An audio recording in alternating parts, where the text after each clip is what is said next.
Picture two towers. One is sleek, structurally perfect, built with the latest materials, and completely empty, crumbling into dust. The other is patched together, slightly asymmetrical, maybe even a bit clunky, but it's rock solid, and everyone wants to live there. We see this in software all the time.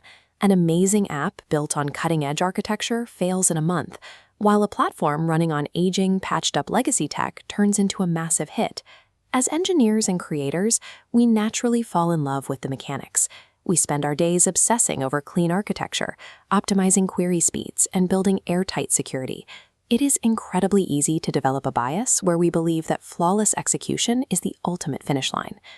But eventually, almost every developer hits a wall and learns a very frustrating truth. Perfectly written code does not guarantee a successful product.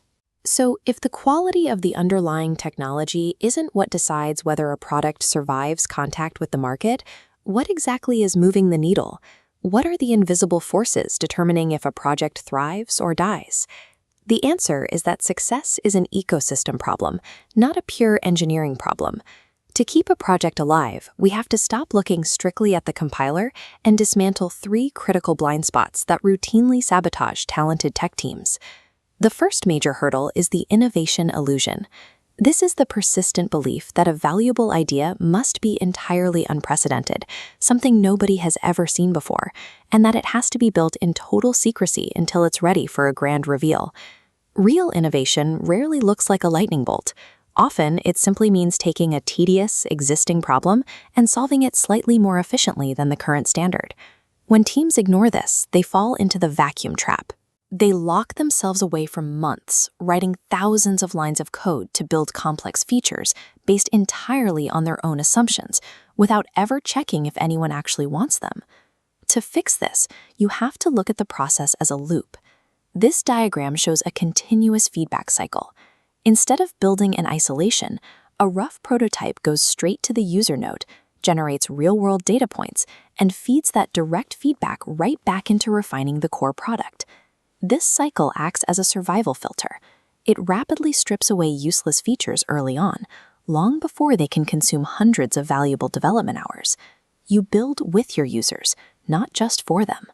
Without that validation, it doesn't matter how creative the original concept was. If it doesn't answer a real, demonstrated market need, the idea will die.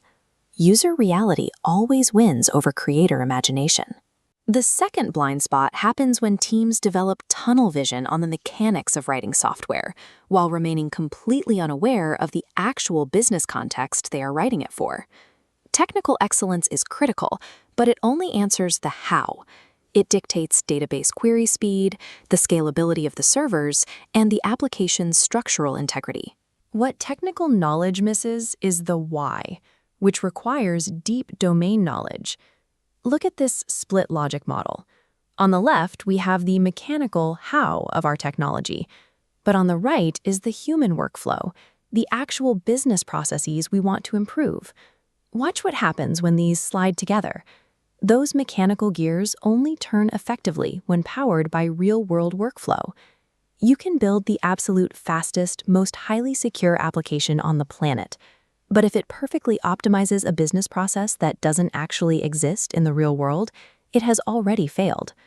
The final blind spot is the myth of raw talent.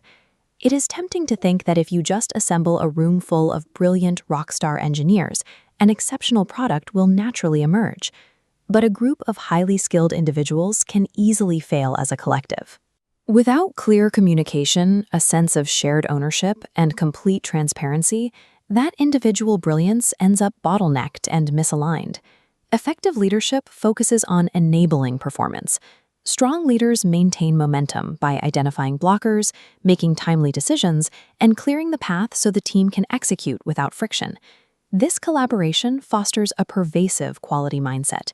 Instead of treating quality as a final inspection stage, the team embraces a shared responsibility for maintainable code and long-term scalability from day one. Agile frameworks and clear processes will never replace human talent. Instead, they act as the necessary scaffolding. They provide the structure that allows raw talent to perform at its peak without collapsing under the pressure of deadlines and changing requirements. sustainable success depends on an evolution of professional identity.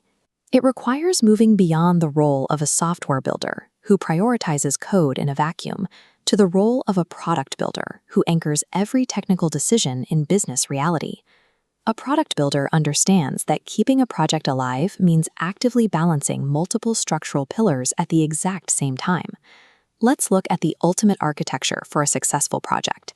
This structure shows 6 load-bearing pillars supporting a central keystone. You need a validated idea, deep domain knowledge, solid technical skills, effective execution, strong team collaboration, and continuous learning. But if you remove just one of those elements, say the team lacks domain knowledge, the weight distribution fails and the entire structure crashes down. Technology alone cannot carry a project. True success is that rare intersection where clean engineering, sharp business acumen, and genuine human collaboration all perfectly align. I would love to hear your take on this. Which of these pillars, technology, domain knowledge, leadership, or collaboration, do you think has the single biggest impact on a project's success? Share your real-world experiences down in the comments. And if you found this breakdown valuable, don't forget to like, subscribe, and hit the bell icon for more deep dives into software engineering and product development. I'll see you in the next video.